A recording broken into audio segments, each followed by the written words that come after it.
Voilà, bonjour à tous. Donc, bonjour, si vous nous rejoignez sur la chaîne Cap Emploi en direct, pendant la Semaine européenne pour l'emploi des personnes handicapées. Là, je suis accompagnée, par Christine Meyer, donc, qui s'occupe du pôle formation et prestations de Pyramide Est, avec qui on va parler justement de formation et prestations. Est-ce que tu as vu, l'émission, qui vient de se dérouler là avec Madame Kiss? Alors très ponctuellement, hein, Ouais. en pointillé et voilà donc Bah, l'idée, c'était de faire un point sur comment les formations peuvent être financées pour que les gens comprennent un petit peu mieux comment ensuite mieux choisir une formation, et comment ça se passe concrètement. Et c'est pour ça que donc tu es là, c'est qu'on va parler de ça, mais on va aussi parler des formations et des prestations que propose Pyramide Est, donc qui est l'association qui porte Cap Emploi 57, mmh donc en Moselle, mais pas que. Et donc voilà, on va parler de ça, et durant donc cette petite heure, il y aura aussi donc des reportages à la fin de l'heure, qu'on avait fait sur l'EPNAC, sur Alpha Platteville ou Metz Numérique School. Et du coup, en attendant, n'oubliez pas que nos émissions sont sous-titrées, par une intelligence artificielle, mais que le replay sera fait intégralement avec des sous-titres dont je me serai occupée moi-même. Et que, là, actuellement, donc on avait Cathy, tout à l'heure, qui s'occupait du chat, et maintenant, il s'agit de Aurélie, chargée de mission Cap Emploi, qui est là dans le chat, qui peut donc vous pouvez poser vos questions directement sur le chat, mais aussi directement à notre invité. Alors, créée en 1995, l'association Pyramide Est favorise l'insertion et le maintien dans l'emploi des personnes en situation de handicap sur le territoire de la Moselle, mais aussi un peu du Grand Est, et propose donc de nombreux services annexes. Et du coup, première question, est-ce que tu peux te présenter et nous dire ce que tu réalises chez Pyramide Est? alors, oui donc alors je suis psychologue du travail et depuis, quelques années maintenant je, coordonne le pôle prestation formation de Pyramide Est. Alors le pôle prestation formation, c'est effectivement, un pôle qui grandit, qui grandit, qui grandit puisqu'on est parti, d'une, prestation qui était, uniquement et exclusivement à l'époque le bilan de compétences et aujourd'hui on déploie effectivement une activité beaucoup plus, diverse puisqu'on répond à de nombreuses, sollicitations, qu'elles viennent des employeurs publics, qu'elles viennent des employeurs privés ou alors qu'elles viennent tout simplement des médecins du travail, des salariés, ou d'institutions, médico-sociales, l'OETH, le FIPHFP, voilà donc aujourd'hui on répond à de nombreuses, sollicitations et le pôle prestation, alors on parle de pôle prestation formation effectivement, la prestation initiale, et qu'on utilise, vraisemblablement, le plus, c'est le bilan de compétences. Oui. Le bilan de compétences qui est donc effectivement un dispositif spécifique qui permet, à un salarié de faire, un bilan, complet sur, son parcours, parcours de vie, parcours Bah, ça scolaire, ça, on va y revenir un petit peu après, professionnel, oui. mais du coup, toi, ton rôle, tu es psychologue du travail, Je suis psychologue du notamment, tu travail, es donc moi chargée je de moi je mission? coordonne en fait toute l'activité du pôle prestation. Que ce soit des prestations, ergonomiques, des prestations purement, psychologiques, des prestations de groupe, hein, puisqu'aujourd'hui on déploie, beaucoup de formations, de prestations et de dispositifs divers. OK. Alors je vois Voilà. que tu as le petit catalogue J'ai le petit justement catalogue de toutes les effectivement. formations prestations que tu proposes, et du coup, est-ce que tu peux nous les décrire? Ouais. Donc alors je vais commencer par je reviens sur mon bilan de compétences, Voilà. hein, qui est donc effectivement un dispositif que peut mobiliser tout salarié via son CPF, donc le compte personnel de formation. Il faut pour cela effectivement qu'il ait créé son compte et il faut pour cela également qu'il ait suffisamment de fonds pour, financer son bilan. Le bilan peut être financé aussi par une entreprise. Le bilan peut être financé, alors de manière assez exceptionnelle, par France Travail. Alors on a fait plutôt, quelques expériences négatives ces derniers temps. Donc il vaut mieux effectivement être à jour avec son CPF et avoir suffisamment de fonds sur son compte personnel de formation. Le bilan de compétences, donc effectivement, c'est un dispositif, qui va durer à peu près 2 à 3 mois. Il est très important, d'envisager ce bilan avec, du temps. Le temps est un outil pédagogique, le temps est un allié et c'est très important d'investir un bilan de compétences en étant aussi psychiquement disponible. Si on est enfermé dans un protocole de soins, s'il y a des, interventions chirurgicales C'est qui pas le sont moment. prévues, c'est pas le moment effectivement parce qu'on ne pourra pas investir ce bilan complètement. Et c'est quand même des fonds personnels qui sont engagés dans cette prestation. Donc, il est important aussi pour nous et pour le salarié qui vient nous voir que ce soit une réussite Pas totale. gâché, quoi. Voilà, tout à fait. Donc ça, c'est effectivement une prestation qui va s'adresser à un salarié. Après, on a énormément de prestations qui s'adressent à des entreprises. Alors les entreprises, ça peut être des formations comme devenir le référent handicap de l'entreprise. Ça peut être des formations comme du groupe d'analyse de pratiques professionnelles au sein d'équipes médico-sociales, éducatives, socio-éducatives, voire soignantes. Juste, est-ce que tu peux rappeler ce que c'est que le référent handicap? Alors, le Que tout le monde référent ne connaît pas handicap, forcément. oui, donc toute entreprise qui a plus de 250 salariés aujourd'hui est censée effectivement avoir un référent handicap qui va prendre en charge toutes les problématiques de l'établissement en lien avec peut-être l'infirmière, en lien avec le médecin du travail et en lien avec le service RH. Donc, ça doit être théoriquement un interlocuteur unique qui a une formation sur le handicap. Qu'est-ce que c'est que le handicap? Qu'est-ce que c'est que la RQTH? Comment est-ce qu'on devient bénéficiaire de l'obligation d'emploi? Quelles sont les différentes typologies de handicap qu'on peut rencontrer? Et puis, quelles sont les réponses? C'est l'expert de l'entreprise, en C'est fait. l'expert de Et l'entreprise. c'est la personne avec qui, par exemple, le Cap emploi peut intervenir. Tout à fait. Le Cap emploi peut intervenir avec ce référent handicap, qui est donc un interlocuteur unique, ce qui devient donc forcément beaucoup plus simple pour le salarié et pour l'ensemble du personnel, sachant que, voilà, on a un interlocuteur unique qui s'occupe de notre problématique de santé. Tout cela dans le respect, bien entendu, de la confidentialité et de la déontologie. Bien sûr. OK. Voilà. Qu'est-ce que tu as d'autre? Alors, je sais qu'il y a des formations, des prestations, surtout pour les entreprises, donc de sensibilisation au handicap. Ah, Je sais qu'il y a quelque chose sur l'autisme dans l'handicap, dans tout à fait, l'entreprise. tout à fait. Donc on a une prestation, sur l'autisme, alors sensibilisation à l'autisme, c'est une petite sensibilisation qui va durer 2 heures et demie à 3 heures, qui est mise en œuvre par une spécialiste, effectivement de l'autisme, qui est notre collègue, Julie, Lebégec, hein, qui est donc, responsable, De l'emploi territorial de accompagné. la plateforme emploi accompagné. Julie donc connaît bien effectivement, ces problématiques-là et elle propose donc, via notre pôle prestations, des sensibilisations, de 2 heures et demie à 3 heures au sein de groupes de travail qui auraient effectivement, accueilli dans leurs équipes, une personne porteuse d'un trouble du spectre, autistique. D'accord. On a d'autres sensibilisations, le handicap psychique par exemple.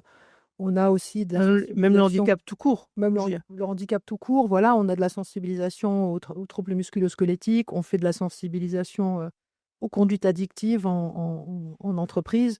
Donc voilà, après ça se décline et bien entendu, on peut toujours répondre à une demande de l'entreprise Qui serait spécifique spécifique, ouais. et faire de la formation, littéralement à la carte. Ouais. Tu as des exemples de ça?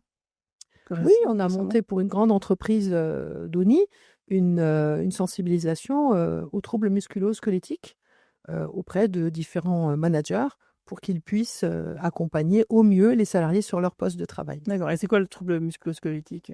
Normalement, tout le monde devrait connaître un petit peu, je pense, mais c'est bien un Alors peu de oui, les définir. troubles musculo-squelettiques, c'est des pathologies bien spécifiques, hein, qui sont, souvent, qui font suite à des activités très répétitives, hein. Donc on a effectivement des problématiques d'épaule, des problématiques de genoux, des problématiques de dos, et qui sont des pathologies qui deviennent chroniques et très invalidantes Ouais, donc là, c'est un peu, sur le long terme. du coup, vous faites un peu le rôle de prévention, auprès des On fait de la entreprises. prévention auprès des entreprises. Effectivement, c'est beaucoup plus simple aujourd'hui de faire de la prévention et c'est beaucoup moins cher, Ah oui, plutôt que de c'est faire ça. que d'entrer dans le curatif, en fait, hein. Ouais, c'est sûr. Et qu'est-ce que vous avez d'autre comme, formation, je réfléchis, on n'en a pas oublié? Alors, on propose du groupe d'analyse des pratiques ou du groupe de Ah oui, voilà, travail, ça. hein, au sein des établissements là, plus des établissements, médico-sociaux, voire hospitaliers. Les personnels soignants, les personnels éducatifs, hein, qui ont souvent aussi un travail très difficile, qui ont besoin aussi de temps en temps d'avoir un lieu d'écoute, d'avoir un lieu de parole où ils peuvent effectivement déposer leur activité et puis faire un break et se sentir aussi écoutés, retrouver un petit peu de cohésion d'équipe, partager aussi des choses qui sont parfois négatives et des choses qui sont Oui, parfois des difficiles métiers à vivre. difficiles, oui. Voilà, sur des métiers difficiles, notamment des métiers très vocationnels. Donc, je cite les soignants, je cite les éducateurs, je cite effectivement les personnes qui travaillent avec des publics dits difficiles. Mmh. Ouais, je comprends. Et c'est ouais, c'est là justement que ta formation de psychologue du travail, entre en compte, j'imagine? Oui, parce qu'effectivement, on parle, du rapport au travail, on parle du rapport à l'activité, on parle du rapport aux collègues, et donc on parle du quotidien, de cette activité qui peut devenir effectivement lourde à porter pour certains soignants, pour certains éducateurs, dans des conditions de travail qui sont pas toujours idéales et même quasi, quasi jamais idéales, hein, parce qu'on travaille avec de l'humain, parce qu'on travaille avec, des situations, improbables, imprévues, totalement inopinées, pour lesquelles il faut souvent une réponse adaptée et immédiate. Hein, c'est toujours dans l'ici, dans le maintenant, et donc forcément les choses peuvent devenir difficiles pour certains, soignants, pour certains éducateurs. OK. Alors moi, effectivement, tu parles de choses assez lourdes qui sont, voilà, mais qu'il faut traiter, mais vous faites aussi des formations un peu plus ludiques, comme des Oui. escape games, par exemple? Et voilà, donc on propose des escape games, donc on a une équipe d'ergonomes au sein de notre structure, 3 ergonomes, qui se sont un petit peu emparés, Ouais. du sujet Bah, avec aussi, justement, je te propose, on va regarder une vidéo, une d'accord? petite bande-annonce, qui parle de ça et après on en reparle tout de suite après. On y va. Comment appréhender le handicap au sein de votre entreprise? C'est une question délicate qui mérite cependant d'être posée. Pyramide Est est là pour vous apporter des réponses précises et expertes et vous propose de nombreuses formations et prestations à destination des employeurs comme des personnes. L'une d'entre elles est un escape game dans un narratif de braquage au sein d'un casino, une activité ludique dans laquelle l'handicap est abordé. Un escape game est un jeu d'énigmes qui se vit en collectif d'enquêteurs. Les joueurs évolueront dans un lieu clos et doivent résoudre une série de casse-têtes dans un temps imparti pour réussir à accomplir une mission. Après une heure d'épreuve, basée sur des questions à propos du handicap, la formation continuera avec une psychologue du travail, diplômée et expérimentée. Comme dans les histoires de braquage de casino, la question du handicap en entreprise est un travail d'équipe. Pour en savoir plus, contactez Pyramide Est par téléphone au 03 87 75 93 73 ou via le formulaire du contact de notre site internet formationprestation57.fr. Tous les liens sont dans la description de cette vidéo.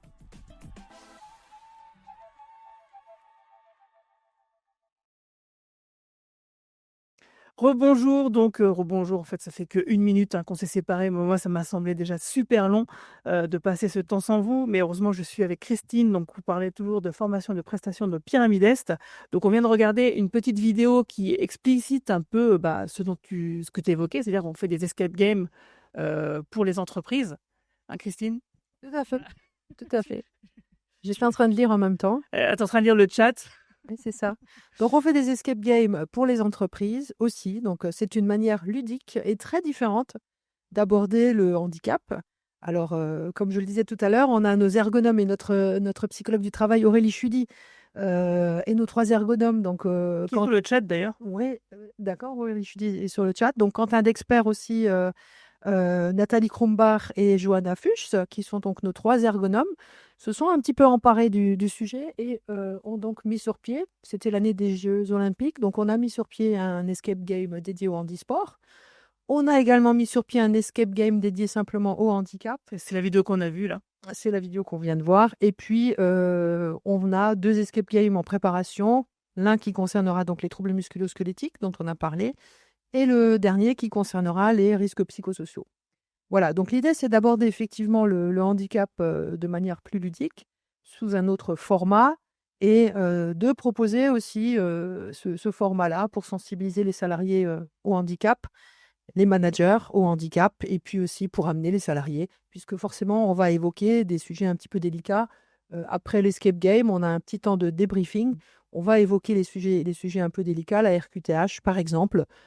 Comment est-ce qu'on amène finalement aussi le salarié à, déclarer son handicap et à faire de telle manière à ce qu'une entreprise puisse être à jour de ses Oui. obligations, vis-à-vis de la GFIP notamment. Oui, ça permet à des personnes, des travailleurs handicapés, qui s'ignoreraient en réalité, bah, de faire leur demande de reconnaissance de qualité de travailleur handicapé pour bénéficier, bah, par exemple, de tous les services que peut proposer Cap emploi, mais pas seulement. Voilà, donc ça peut être une clé d'entrée en tous les cas pour aborder ces thématiques-là. Alors, il y a Captain Garden qui dit: «Ce que j'entends est intéressant, des escape games sur des sujets liés au handicap. Classe, il faut faire ça sur tout le pays». Oui, c'est vrai, moi j'aimerais bien qu'il existe par exemple un escape game sur Star Trek, mais je pense que payer la licence, ça coûterait beaucoup trop cher. Ça n'aurait du coup aucune valeur, pécuniaire, pour les personnes qui le feraient. Et du coup, oui, ces formations-là, pour qui sont donc les formations? C'est-à-dire donc pour les entreprises, donc tout type d'entreprise, en fait, il y a pas de restriction? Tout type d'entreprise, on intervient, dans la fonction publique, on peut intervenir dans les entreprises privées, on répond à une demande. On répond à une demande et simplement, on propose donc la mise en place. Alors on peut proposer ces escape games chez nous, puisqu'on a effectivement la chance d'avoir des grandes salles de réunion. Ça demande un temps de préparation, ça demande, une mise en scène. Il faut que ce soit immersif et on a différents matériels aussi, dont on a besoin pour mettre en place ces escape games. Et ça peut se faire bien sûr aussi dans les entreprises. On a une équipe, qui partira la semaine prochaine, en entreprise pour mettre en place, un escape game sur le handisport. Voilà, on est mobile, comme on peut le faire chez nous. D'accord, je vois, il y a aussi Boris, Pasquier, de Pyramides qui nous fait un petit coucou, Oui, sur Boris, le notre chat. collègue, de Voilà, Jobulis, ouais. tout à fait. Bonjour Boris. Ouais, donc en fait, tu travailles avec, plusieurs, services, donc ouais, Cap emploi, l'emploi accompagné. Alors oui, on travaille beaucoup avec l'emploi accompagné, forcément, puisque, bah, ils ont eux aussi mis sur pied l'escape game. C'est vrai, oui. D'ailleurs, ils J'ai ont fait oublié un d'en escape parler. game. Oui, ils en ont fait un hier. Donc ils ont 2 escape games également, hein, qu'on pourra aussi, diffuser sur notre site internet. L'escape game sur, l'emploi accompagné. Qu'est-ce que l'emploi accompagné? Et l'escape game sur, l'autisme, tout simplement. Donc aussi une manière d'approcher l'autisme, Ouais, et alors, justement, ils ont fait ça, 2 ou 3 séances hier au forum. au forum de Saint-Avold, forum, emploi et handicap, donc que Cap Emploi 57 a réalisé, et ça a eu un grand succès, hein. Tout Il y à a fait. beaucoup de monde qui se sont inscrits pour participer, qui, ont été intéressés par l'expérience et qui ont trouvé que c'était effectivement assez enrichissant, donc voilà, une preuve que ça, supplémentaire que ce genre d'action fonctionne, quoi. Et donc on a aussi donc nos ergonomes, hein, je reviens à nos ergonomes, mais ils ont un rôle essentiel aussi sur notre pôle prestation, puisqu'ils peuvent aussi intervenir sur des interventions donc interventions, ergonomiques, purement ergonomiques, soit de correction, soit de conception. Dans le cadre d'un projet, ils peuvent très bien intervenir en amont avec, des équipes d'ingénieurs, d'architectes et de salariés pour, mettre en œuvre des postes qui soient, le plus aux normes possible et le plus adaptés possible. Et surtout dans un objectif de prévention, finalement, hein. Oui. Quand tu parles ouais, c'est un peu ce que fait Cap emploi, l'axe 2 le Alors, maintien? ouais, l'axe 2 le fait, mais via des prestataires, comment dirais-je? Retenus par l'AGEFIP, hein, dans le cadre d'appels d'offres. Donc toi, c'est en dehors de ça, quoi, C'est du pas coup? du tout la même chose, voilà. Alors là, il faut qu'il y ait un salarié effectivement qui soit en situation de handicap, où là, on va pouvoir mobiliser, ce qu'on appelle une étude ergonomique, mais via des prestataires, choisis par l'AGEFIP.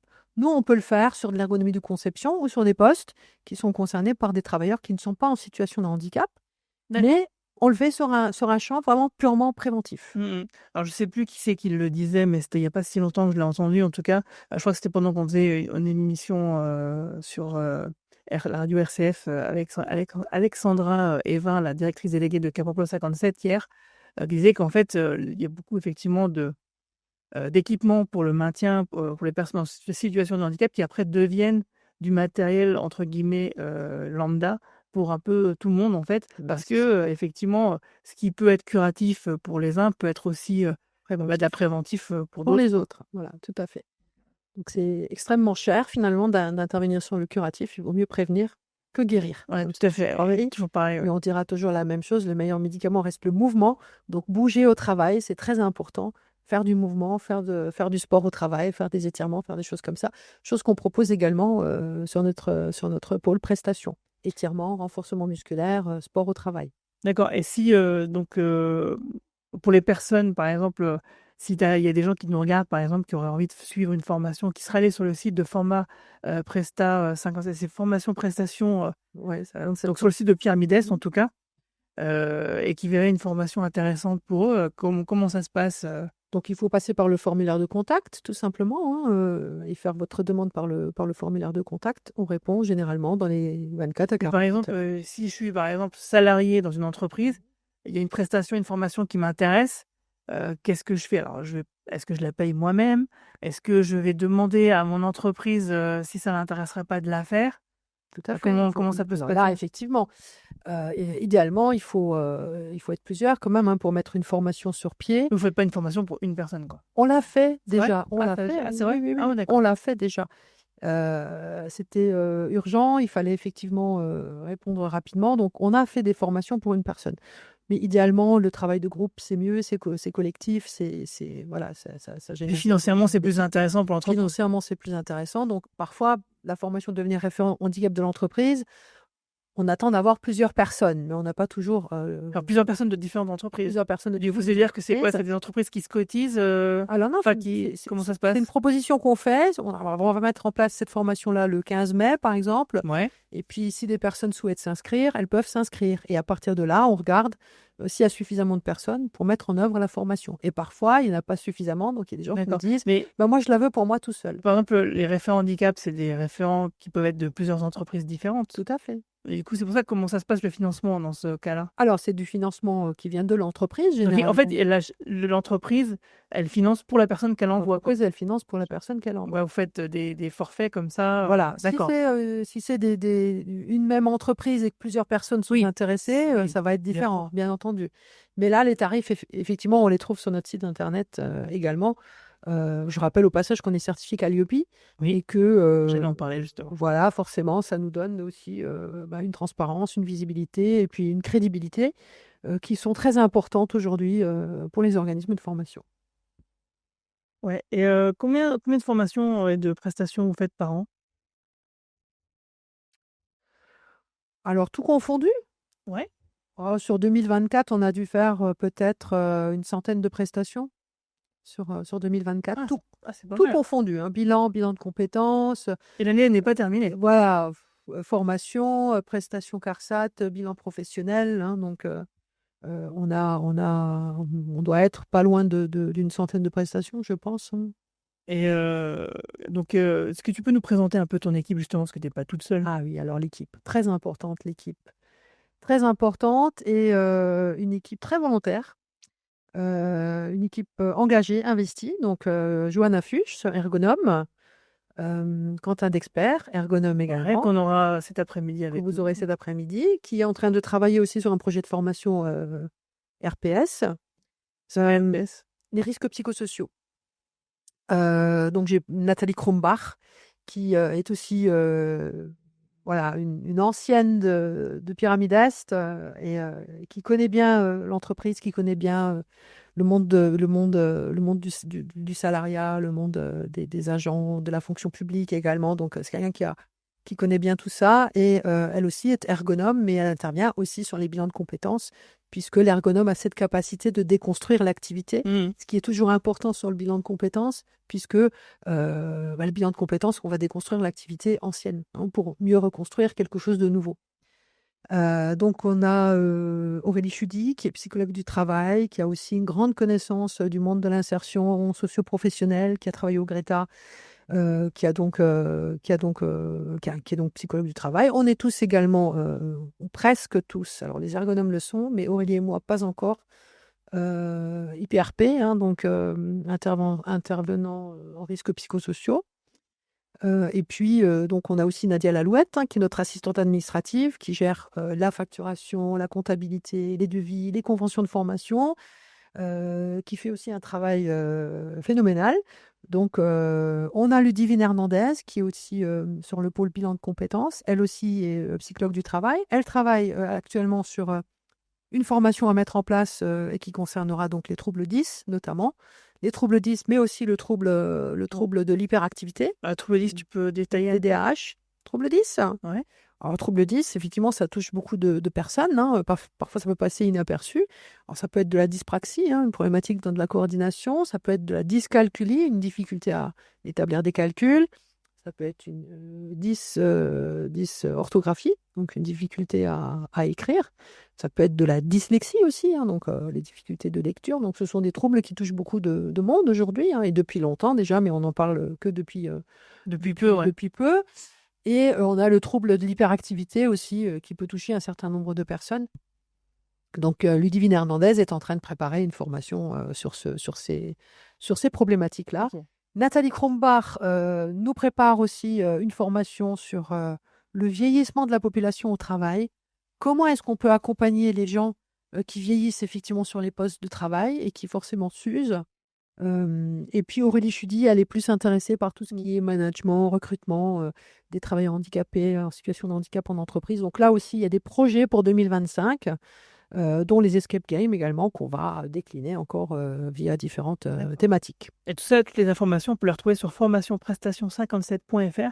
Alors, formation et prestation, tout attaché au pluriel, donc formationprestation57.fr. Voilà. Et j'ai vu qu'on avait une intervention sur le chat d'Aurélie Chudy, justement, qui dit que ce sont les risques qui peuvent être induits par l'activité elle-même ou générés par l'organisation et les relations au travail. Tout à fait. Voilà, parce qu'on peut qui demandait sur le chat, c'est quoi les risques psychosociaux? Voilà. Donc j'oublie Morgane Canet aussi, qui est notre psychologue du travail, qui intervient donc sur les passes cognitives, hein, et qui lui a... Ah, c'est quoi une passe? Alors, c'est une prestation d'appui spécifique, hein, cognitive. Donc, Morgane reçoit effectivement des personnes qui présentent des troubles neurodéveloppementaux et il les accompagne donc aussi via diverses évaluations psychométriques. Donc, il utilise pas mal de tests. On a aussi une testothèque assez fournie qui nous permet justement de faire aussi des évaluations cognitives. Donc, c'est plus Morgane Canet qui va être sur ce champ-là. Et on a parfois aussi, lorsqu'on est vraiment hyper sollicité, des intervenants externes qui viennent de nous appuyer sur le pôle bilan de compétences. D'accord, très bien. Voilà, j'espère n'avoir oublié personne. C'est assez complet, ouais. Oui, on a tu une bonne parlais tout équipe. à l'heure, tu disais que les formations prestations sont estampillées Calliope. Alors, est-ce que tu peux nous décrire ce qu'est Calliope? Oui, alors Calliope, effectivement, c'est la certification des organismes de formation. Certification qu'il faut passer tous les 3 ans avec un audit de surveillance à 1 an et demi. Bon, c'est très lourd à mettre en place, c'est très pointu. Il faut vraiment répondre à toutes les exigences du COFRAC, hein, du comité d'accréditation. Et comment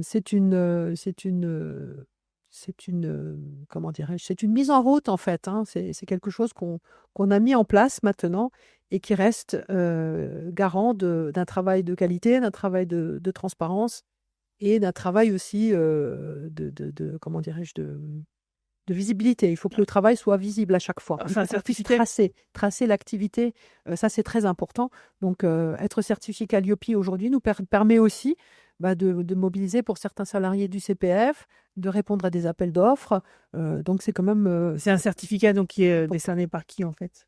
par des organismes certificateurs, hein. Donc, nous, aujourd'hui, c'est Proneo. Donc, il y a d'autres organismes certificateurs qui sont... Donc, en fait, c'est comme une sorte d'étiquette qui valorise, qui confirme qu'en fait, vous êtes des formations et des prestations sérieuses, quoi. De qualité. De qualité, ouais. Ouais, tout à fait. C'est très important. D'où le nom Calliope. D'où le nom Calliope, voilà. Ah, tout à fait. Alors, toi, tu œuvres en Moselle. On imagine qu'on peut aussi trouver des formations similaires comme ça dans toute la France. Et d'ailleurs, à ton avis, est-ce que toi, tu as une idée de où est-ce qu'on peut se renseigner sur Internet pour trouver des formations un peu partout? Est-ce que tu as des bonnes adresses, toi? Pour trouver des formations dans d'autres départements? Ouais, en général. Par exemple, je sais pas moi, je cherche une formation sur, je sais pas moi, dessinateur de BD, par exemple, je dis ça au hasard. Où est-ce qu'on peut trouver, est-ce qu'il y a des catalogues, des annuaires de formation qui existent avec tout qui serait regroupé? Ça existe ça ou pas? Oui, il y a des sites internet, il y a des catalogues de formation, bien entendu, hein, par département. Je prends par exemple l'AFPA. Si on va effectivement sur afpa.fr, on peut sélectionner la région, la formation qu'on souhaite faire.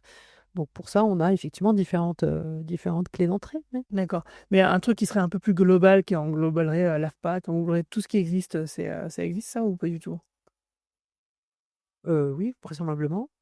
Alors, j'ai l'impression que tu attends une réponse bien précise. Ah non, c'est une vraie question en fait, je n'ai pas la réponse. Je ne sais pas du tout si ça existe. Aurélie, peut-être que Aurélie peut nous donner un coup de Ouais, pouce Aurélie sur le chat. sur le chat. Je pose des questions pièges exprès. Au niveau national, donc Ça, au niveau national, ouais.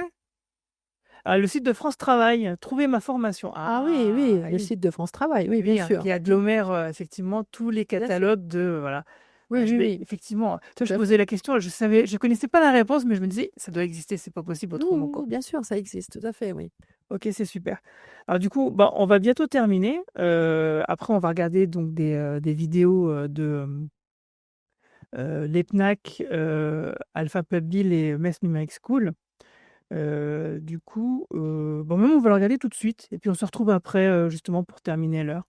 Donc on va commencer par une vidéo de l'EPNAC qu'on a réalisée l'année dernière où on présente un petit peu, ce qu'ils font là-bas.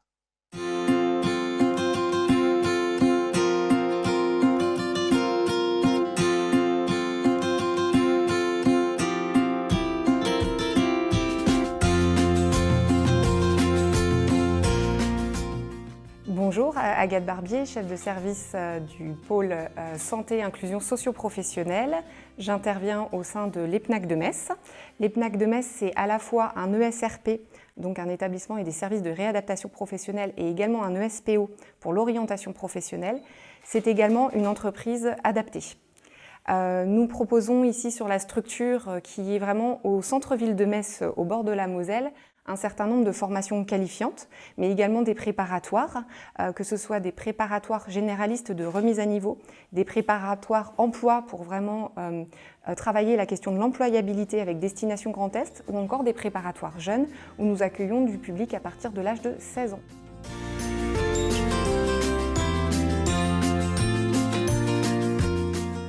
Je suis Fatima Bienne, je suis référente de parcours sur la préparatoire emploi et plus précisément chargée de l'entreprise d'entraînement pédagogique.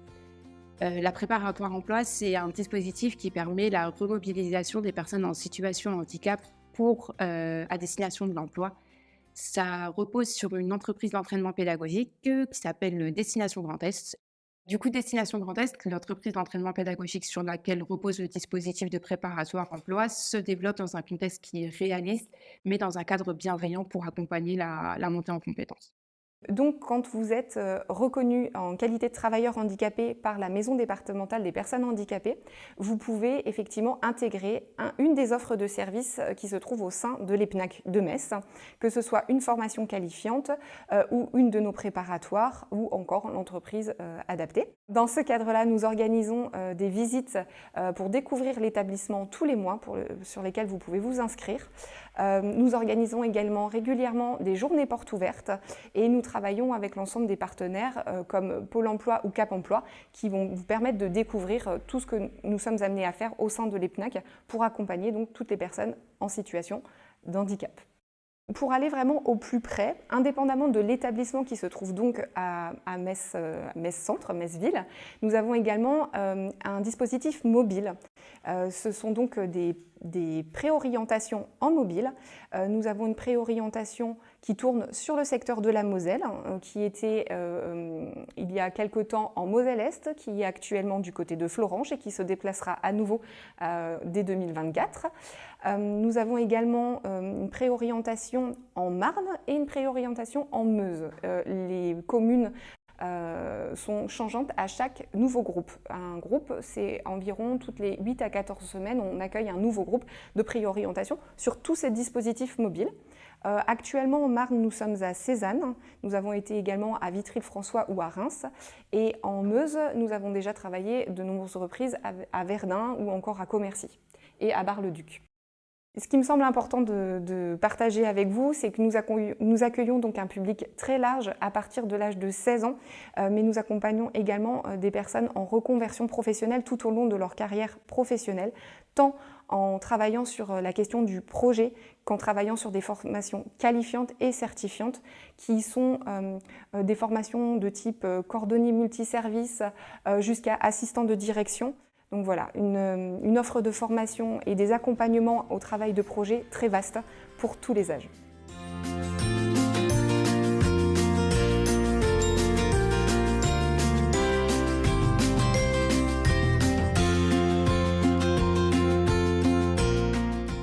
Bonjour, je m'appelle Raja, j'ai 46 ans, je suis maman de 3 enfants. J'ai obtenu en 1994 un BEP en comptabilité et administration. Donc à l'époque, je n'avais pas conscience de l'intérêt d'avoir ou de poursuivre jusqu'au bac. Et malheureusement, aujourd'hui, pour postuler à des postes administratifs, le bac est nécessaire. Suite à un rendez-vous avec le médecin de la CPAM, on a constaté ensemble que je ne pouvais pas poursuivre dans mon domaine qui est donc la vente et la restauration. Donc on m'a proposé de faire un bilan de compétences et suite à cela, j'ai été en contact avec les PNAC pour pouvoir faire ce bilan de compétences.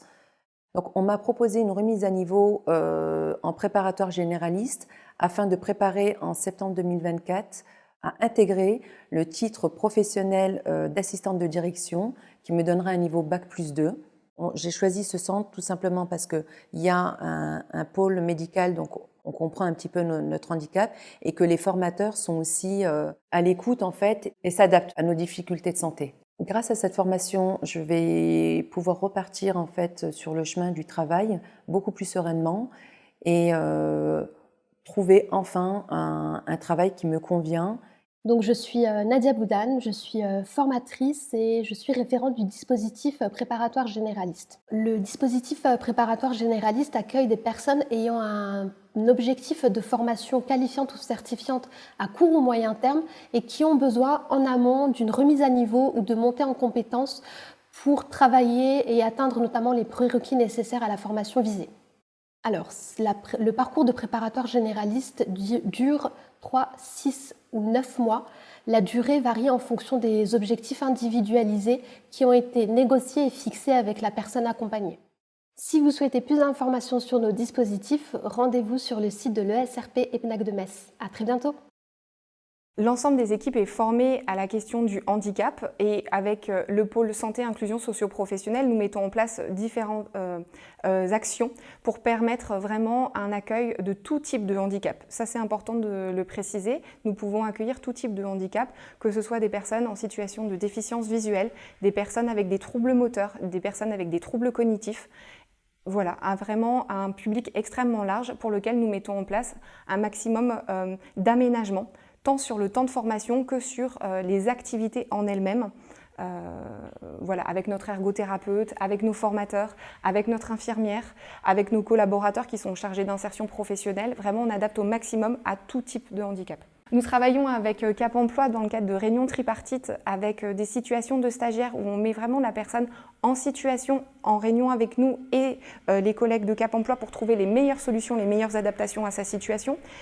Nous travaillons avec nos collègues de Cap Emploi puisque par exemple, au sein de la structure, nous avons le dispositif de l'emploi accompagné pour lequel les collègues de Cap Emploi sont dans nos murs et également une collègue de notre équipe participe en tant que conseillère en emploi accompagné également.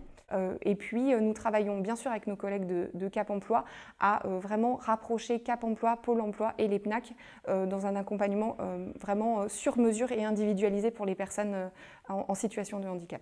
On travaille donc avec Cap Emploi Pyramide Est en Moselle avec nos collègues et également nous travaillons en Marne, en Meuse et avec d'autres maisons départementales des personnes handicapées et donc avec d'autres structures Cap Emploi et Pôle Emploi sur le reste du territoire. Merci pour votre écoute, à bientôt à l'EPNAC.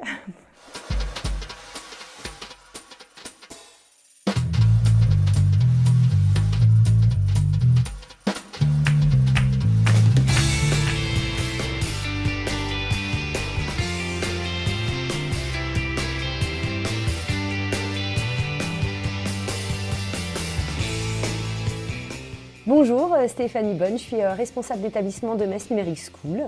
Metz Numérique School, école créée en 2021 avec la volonté d'être une école du numérique pour tous. Cette année, on accueille plus de 350 stagiaires au sein de l'école avec des profils très variés. Metz Numérique School est présent pour l'instant juste à Metz et peut-être avec possibilité de s'étendre un peu plus tard.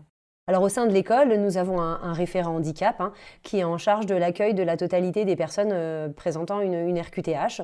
Il les reçoit, les écoute, les accompagne et nous délivre les dispositions que nous devons mettre en place pour les accompagner tout au long de leur formation. Les dispositifs qui ont été mis en place, il y a notamment des chaises avec accoudoirs, cervicales et lombaires, la position de l'écran avec des bras qui ont été achetés pour qu'ils puissent effectivement avoir la bonne hauteur l'écran. Et on va avoir également d'autres dispositifs qui sont plutôt du téléprésentiel pour des personnes qui ont la nécessité ou ne pourraient pas venir à un moment donné au sein de l'établissement. Donc là, on est en train de constituer des dossiers pour pouvoir mettre en place des robots afin de pouvoir avoir un enseignement cohérent et en tout cas qui soit le plus agréable possible pour l'intervenant et également pour le stagiaire. Avec Cap Emploi, on est en lien de plus en plus pour l'accompagnement des différents stagiaires. On a des ergonomes, on a reçu dernièrement un ergonome qui a pu venir voir la position d'un stagiaire et on est en lien assez fréquent pour pouvoir accompagner au mieux et prendre en charge effectivement des pathologies qu'on ne connaît pas forcément. C'est pas notre métier. Et donc c'est d'avoir l'accompagnement de Cap Emploi pour nous expliquer, nous accompagner pour l'accompagnement justement de ces stagiaires. Alors le numérique est un métier effectivement qui permet d'accompagner au maximum des personnes qui sont en situation de handicap. On n'a pas de port de charge, on peut effectivement accompagner des personnes qui ont des déficiences visuelles, des problèmes audio ou des problèmes de posture. Le métier du numérique, c'est un écran, on peut le faire debout, assis, on peut rapprocher l'écran, agrandir les éléments et donc effectivement on a un bon nombre de personnes en situation de handicap qui ont rejoint l'établissement parce qu'on efface un peu toute cette situation de handicap derrière un écran. Je vous remercie beaucoup de m'avoir écouté. Peut-être à bientôt, n'hésitez pas à nous rejoindre.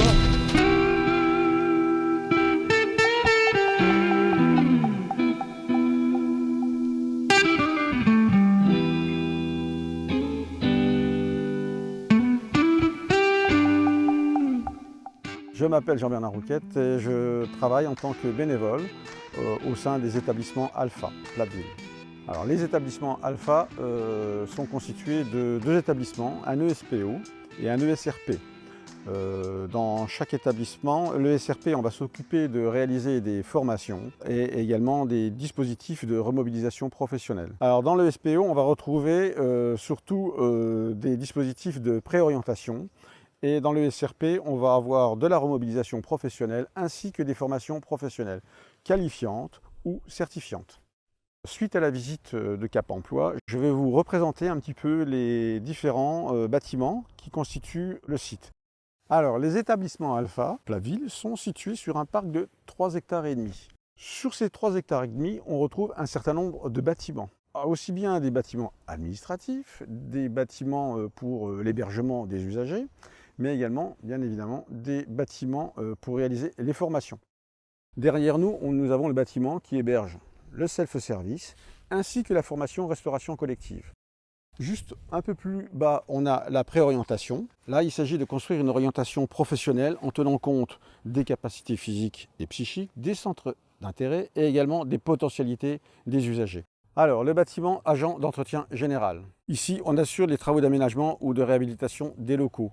Il y a 2 bâtiments, un qui est réservé à la menuiserie et un autre qui est plutôt réservé à tout ce qui concerne la plomberie, la soudure, l'électricité et tout ce qui peut concerner la maintenance. On prépare les usagers à l'apprentissage de la soudure, au travail du métal, également à des branchements électriques, des travaux électriques. Ils ont également la possibilité de travailler sur des cellules qui leur sont dédiées et sur chaque cellule, ils peuvent faire à la fois du plâtre, monter du placo, monter des coffrets électriques, s'exercer sur des travaux de plomberie, du carrelage, tout ce qui a trait à la maintenance dans le bâtiment.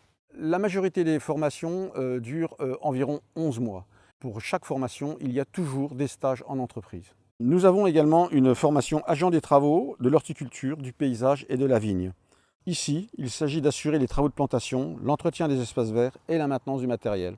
Une filière tertiaire a été mise en place qui permet d'aiguiller les gens vers la bonne filière, soit agent administratif d'accueil, soit agent administratif et commercial. Cette préparation dure 5 mois et ensuite chacune des formations dure 11 mois. C'est la filière qui dure 5 mois et derrière il y a les formations qui durent 11 mois. Les établissements Alpha assurent également un hébergement avec une capacité de 50 lits sur Platteville et éventuellement quelques lits également sur Vigie. Alors, au niveau de la restauration collective, un des grands avantages de ce dispositif, c'est qu'il y a une mise en situation pratique dans le self-service. C'est-à-dire que les usagers peuvent réaliser des préparations, et ces préparations-là, elles seront mises à disposition des personnes qui vont à la restauration collective. Je vous remercie d'avoir pris le temps de m'écouter et nous restons à votre disposition, le cas échéant. Si vous avez des questions, n'hésitez pas surtout à faire appel à nous. Nous serons très heureux de vous répondre.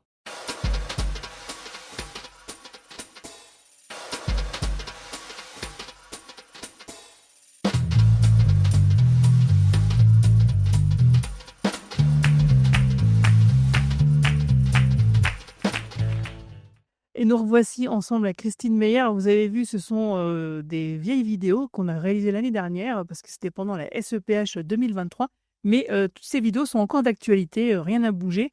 Donc, on vous invite à aller voir ces organismes de formation si vous vous trouvez en Moselle et si vous êtes intéressé par ce qu'ils peuvent proposer. Alors, je reviens vers toi, Christine, pour qu'on puisse terminer cette matinée sur la formation. Quelle est la question que je ne t'ai pas posée à laquelle tu aurais aimé répondre? Est-ce qu'il y a des choses que tu aimerais rajouter par rapport à tout à l'heure? Oui, alors, effectivement, on n'a pas parlé, finalement du burn-out, hein, qui est aussi une formation qu'on propose. Donc, l'idée, c'est de proposer cette formation-là à des entreprises, pour qu'elles puissent, déjà, sensibiliser les salariés à cette pathologie, qu'on puisse savoir comment la repérer, effectivement, comment ça se met en place. Il y a différentes phases, et surtout quels sont les moyens, les outils dont on peut, disposer pour, éviter, de tomber dans ce syndrome d'épuisement professionnel. On a, été dans une période post-Covid. On a vu, arriver beaucoup de soignants avec des projets de réorientation et de reconversion parce qu'ils étaient simplement arrivés à saturation. Donc je pense qu'effectivement le burn-out reste aujourd'hui une pathologie, qu'il faut, prévenir, et on dispose pour cela d'une petite, formation sensibilisation au burn-out. On a également la consultation en psychologie du travail, que tout le monde peut solliciter en appelant, Pyramide Est, en demandant un rendez-vous avec un psychologue du travail, consultation qui est, effectivement, payante, hein. Et puis on a aussi, au sein de Pyramide Est, une, sophrologue, Valérie Chang, qui peut mettre, sur pied des, ateliers de sophrologie, ou ici, dans nos locaux, ou en entreprise directement, ou en groupe ou en collectif. Alors, en groupe ou en individuel, pardon, mais idéalement, effectivement, c'est toujours mieux de le faire en collectif. Ça peut être aussi un outil, de prévention, du burn-out, comme ça peut être aussi, on parle beaucoup aussi des acouphènes aujourd'hui, hein, au niveau du handicap auditif. La sophrologie est une excellente réponse, en tous les cas, à des problématiques, d'acouphènes. D'accord. On a eu des demandes également, parfois de Attends, je te coupe juste, il y a Oui. Willem Skoud qui dit: «Le burn-out, vaste sujet qui a détruit ma vie il y a 2 ans». Oui, comme quoi c'est vraiment effectivement Voilà, un sujet qui est surtout en ce C'est moment assez important. voilà, c'est une pathologie très grave qu'il faut surtout pas banaliser, qu'il faut surtout pas sous-estimer, et qui est malheureusement aujourd'hui, Ouais. extrêmement galvaudée. C'est ce qu'il dit justement, il dit: «C'est une bonne chose de sensibiliser les entreprises et les salariés là-dessus et sur la dépression également». Ouais, tout à fait. Voilà, donc la dépression également qui découle souvent du burn-out, c'est effectivement une pathologie grave qu'il faut impérativement, prévenir, et qui est totalement galvaudée aujourd'hui. Les gens disent: «Oui, j'étais en burn-out pendant 1 mois», mais un vrai burn-out, Ouais, c'est pas ça, burn-out, oui, oui. ça ne dure pas 1 mois, et le salarié est généralement dans une phase de surenchère au niveau de son activité, qui ne fait que, aggraver les choses. Et je voudrais parler également, de la médiation, hein, professionnelle. Parfois, il y a des conflits, même très souvent des conflits entre employeurs et salariés. On a, là aussi le projet, d'intégrer sur notre pôle formation une médiatrice, familiale et professionnelle. Alors chez nous, elle va surtout intervenir en tant que médiatrice professionnelle, pour éventuellement résoudre des conflits, dans les entreprises, sans avoir forcément à passer par d'autres dispositifs. Ça peut être aussi une réponse intéressante pour certaines entreprises qui nous écoutent, ou pour certains salariés qui nous écoutent. D'accord, et on espère qu'ils sont nombreux Voilà. et n'hésitez pas donc à te contacter. Alors c'est quoi l'adresse du site? Formationprestation57.fr. Voilà, formation et prestations au pluriel, Voilà. 57.fr. Donc il y a un formulaire de contact. En fait, il y a un formulaire de contact différent pour chaque formation. Voilà, tout à fait. Pour chaque formation, pour chaque prestation, il y a un formulaire différent. Donc, il suffit de passer par ce formulaire. Et puis, sinon, il y a le standard de Pyramide Est aussi qui peut répondre. On a un standard qui est ouvert. On n'a pas de plateforme téléphonique. C'est aussi un peu notre atout. Et donc, vous aurez toujours, au bout du fil, un interlocuteur qui saura vous guider et vous orienter vers la bonne personne. Et s'agissant d'une prestation ou d'une formation, directement vers moi. Ok, alors je vais chercher justement l'adresse, l'adresse. Le numéro de téléphone, c'est donc le 03 87 75 93 73. Donc, Voilà. tu interviens principalement en Moselle, mais aussi tu peux te déplacer dans le Grand Est. On intervient en Moselle, mais on a aussi beaucoup de situations dans des secteurs comme Besançon, Sochaux, Montbéliard, Strasbourg. On a une situation à Mulhouse en ce moment. Donc, on est aujourd'hui appelé vraiment sur la région Grand Est, notamment sur du bilan de compétences, du bilan professionnel auprès de personnes en situation de handicap, puisque ça reste une spécificité. Mais en notre qualité d'opérateur de diversité, on s'adresse aussi à des gens qui n'ont pas de problématique de handicap et qui sont simplement dans une phase de burn-out ou dans la nécessité de se réorienter et de faire un bilan de carrière, un bilan de réorientation. Voilà. En fait, ouais, tout est plutôt articulé de manière cohérente parce que tu as le bilan de compétences, le burn-out, enfin vraiment Voilà. tout pour aider les personnes à trouver leur voie après. Voilà, aujourd'hui, on essaye d'avoir une offre de service qui est quand même assez diversifiée, qu'on va encore diversifier davantage en 2025. Il y a des projets, il y a des choses dans les tuyaux. Donc, ça demande effectivement du temps, du travail. Donc, tout ça, effectivement, c'est des choses qu'on va mettre en place sur le nouveau catalogue 2025 et on va aussi réactualiser le site Internet. D'accord, très bien. Alors, je vois, il y a Willem Skog qui dit pour appui, madame, je tiens à préciser ce qui m'est arrivé pour aider à comprendre. Donc là, j'imagine qu'il est en train d'écrire. Oui, tout à Voilà, fait. et il dit donc en ce qui me concerne, le burn-out m'a envoyé 5 mois en arrêt, donc 4 mois consécutifs. J'ai mis plus de 4 mois après ma reprise du travail à effacer ma colère, car du matin au soir, pardon, j'étais en colère, la moindre chose frustrante et je pétais un câble. Quand on n'y est pas sensibilisé, on ne comprend pas du tout ce qui nous arrive. Effectivement, ça tombe un Voilà. peu comme une massue sur la personne et elle se sent désemparée, quoi. Donc c'est pour ça qu'effectivement, il y a des mécanismes sur lesquels il faut sensibiliser les entreprises et aussi les salariés pour qu'ils puissent comprendre Voilà, ça, donc quoi. l'outil, c'est la prévention et l'outil, et il y a des techniques de prévention. Et pour bien comprendre le burn-out, il faut déjà savoir ce que c'est, savoir le reconnaître, repérer les signaux d'alarme et puis éviter effectivement que le salarié n'aille dans une forme de surenchère pour aggraver, in fine, la situation. Personne n'y gagne, ni le salarié, ni l'employeur. Donc les employeurs aussi doivent être Vigilants sensibilisés là-dessus. à ce burn-out et rester effectivement dans un management qui reste très humain et qui reste humain. Voilà. D'accord. On va finir là-dessus, je pense. Alors, il nous remercie, il dit merci à vous de travailler sur ces sujets importants. Bah, merci à toi en tout cas de ton petit témoignage par Tout à écrit. fait. Est-ce qu'il y a encore des questions sur le chat ou sinon on va partir manger, hein, Christine, qu'est-ce que tu en penses? Oui, on peut envisager ça. Donc voilà, s'il n'y a pas de questions, on va s'arrêter là. Tu voulais rajouter une dernière chose? Non, je pense avoir fait le tour. J'espère n'avoir oublié personne. C'est très important, les collègues de travail surtout et la cohésion d'équipe, le travail d'équipe et le travail collectif. Donc voilà, j'espère avoir répondu à quelques questions. J'espère avoir éclairé un certain nombre de choses. Et puis voilà, j'espère qu'on aura aussi peut-être des retours intéressants. On a eu pas mal d'échanges via le chat. Donc j'espère qu'on aura encore des retours intéressants dans la journée et puis dans les journées qui suivent. Voilà, et bien sur ce, je vous souhaite à toutes et tous un très bon appétit et à tout à l'heure. À bientôt.